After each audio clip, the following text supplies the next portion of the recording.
Go ahead, Josh. Yeah. Sorry. The bonfire. We just sat down and we discussed what we can do to increase our positive benefit to the community and to Titan X. And we obviously, everyone knows that there was this big worry that day 280 was going to be, this huge dump and all this supply coming on market, and it still could be, but we sort of explored some ideas on that earlier on of what could happen. But so we built this mechanic in which we call the bonfire party, and some of these ideas we've got from other communities, other protocols, other ideas, and sort of got in a think tank and just brought them all together, and we ended up with the bonfire we've been blazing. Basically, we have the 20% of the ETH that comes in for the daily buy and burn.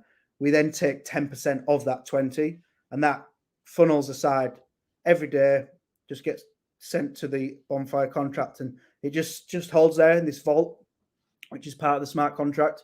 And once we get to, we've actually set this to start from day 288, so 8 days after the 280, because there's quite a lot of discussion around that.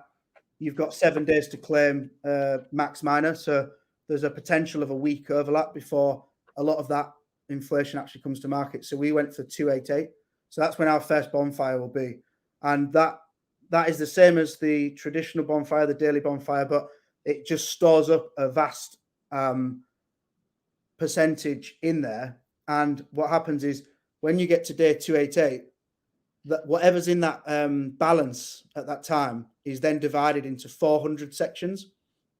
So, whatever that is, it could be 100,000, 500,000, 1 million, whatever it is, who knows.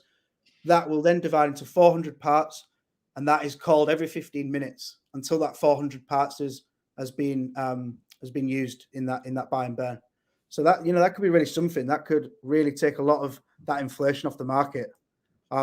And we then continue, so that doesn't stop. So once that 288 bonfire is lit and everything is burned in 400 parts, that all starts again.